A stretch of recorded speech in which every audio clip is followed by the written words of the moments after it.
Hello, everybody. My name is Armando Molina, and I'm a graduate student at the University of California, Davis. And this is my inquiry project titled Finding the Balance Autonomy and Structured Groups in a Diverse Classroom, which will be presented on March 14th, 2025, to a master's committee composed of Dr. Martindale, Dr. Jimenez Silva, and Dr. Trexler.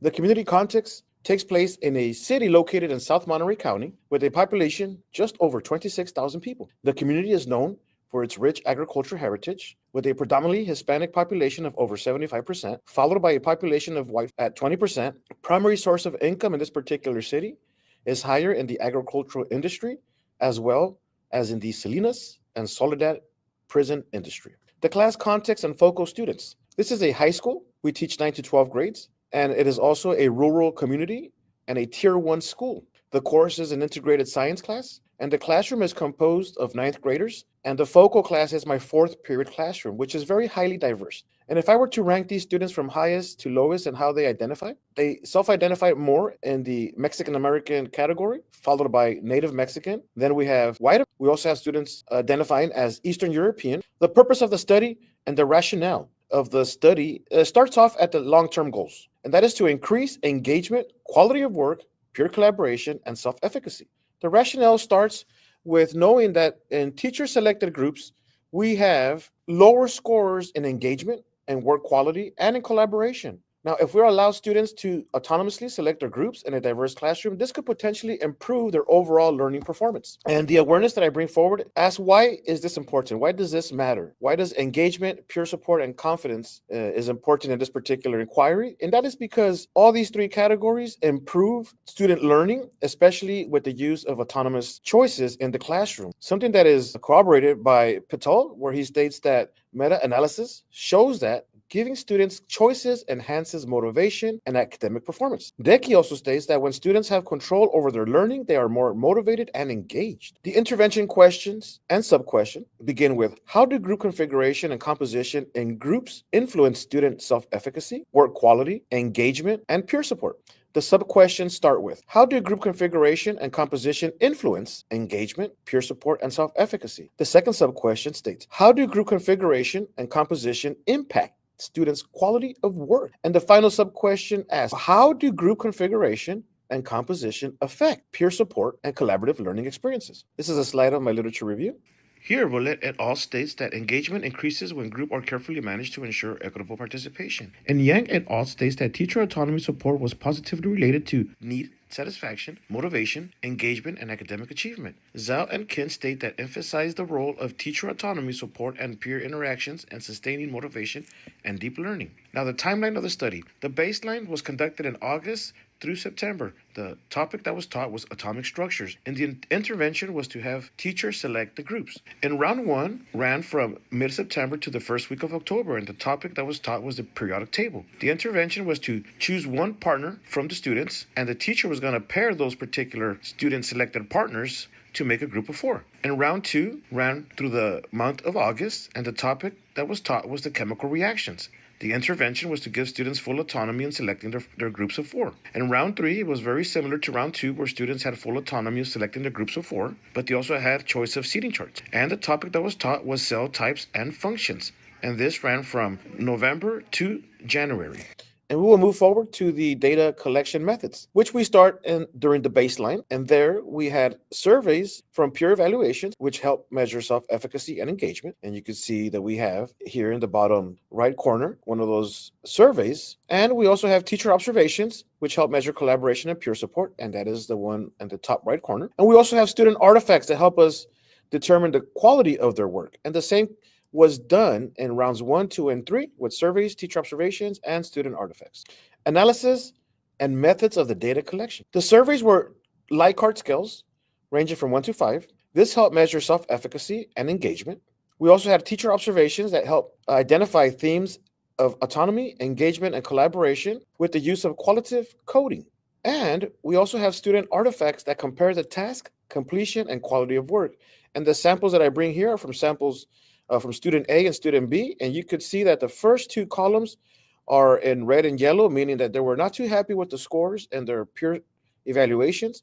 But during round 2 and 3, you see more of the green, and that is because they were improving in all these categories. The Teacher observations from baseline to round 3, you could see that the color coding has changed, identifying the improvement of the overall scores.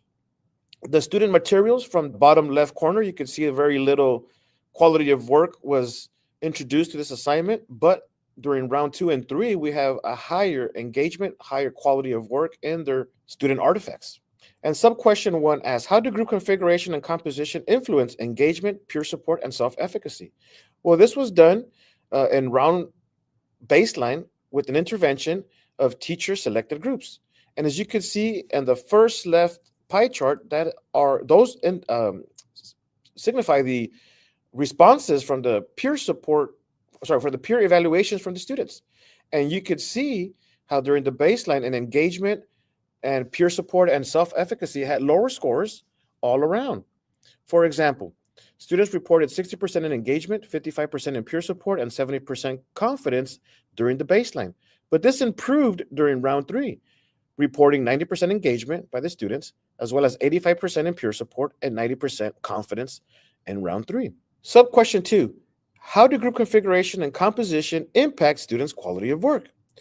Well, in round 3, for example, the intervention was to give students autonomy in selecting their own groups, and this results in quality of work improving significantly. As you could see how we have an example of round 3 in the bottom left corner, and in the center we have from round 2 the more quality of work compared to the baseline, which is minimal, and the quality of work expected with the assignments. And sub-question 3, how do group configuration, composition, and engagement affect peer support and collaborative learning experiences? Well, the same could be said with round 3. The intervention was to give the students full autonomy of selecting their groups, and the key findings show that full autonomy improves peer support and collaboration. Groups of friends increase comfort, reducing social barriers. This led to more engagement in group work, increased participation, greater enjoyment of the work, stronger preference of group learning, and Sullivan states collaboration boosts both motivation and achievement. The takeaway for this could be that the autonomous groups foster positive peer support and collaborative learning environment through comfort, trust, and shared motivation. The triangulation of the data is aligned with survey data, observational notes, and student artifacts. And the findings and connections with round 3, we could see that autonomy has increased, self-efficacy also improved, collaboration and task of the quality improved as well. The data demonstrates a clear trend. Student-selected groups consistently led to higher engagement, stronger peer support, and greater understanding of the assignments. As you could see in the student surveys, they show a pattern that with baseline and the round 1, they had lower scores, but in round 2 and 3, they reported higher scores, as well as the teacher observations. Much improvement was done. This suggests that autonomy and group selection positively influences social dynamics by reducing anxiety, increasing comfort. Collaboration improves peer support, and the academic confidence is better with autonomy because it helps students understand the task better. Reflections from the intervention. Student autonomy improves engagement, learning, strengthens peer connections, builds confidence and independence, and it also improves in quality of work. The implications moving forward with the student autonomy is a consideration will be given to students to make autonomous grouping earlier in the year, developing a stronger classroom community. The limitations. It was a freshman adjustment period. The students had to adjust to a new school, to their new peers, to a new environment. These were some limitations at the beginning. We also had a big holiday break in between the inquiry. Also, when friends found themselves comfortable in a group with friends, it caused more distractions, created more of a teacher management opportunities, and also not enough update literature on student autonomy was found. But I did find good references that helped me conduct this inquiry properly, as you can see here. And if you have any questions, please let me know. Thank you very much for your time. This is Armando Molina, the graduate student at UC Davis. Have a great day, everybody.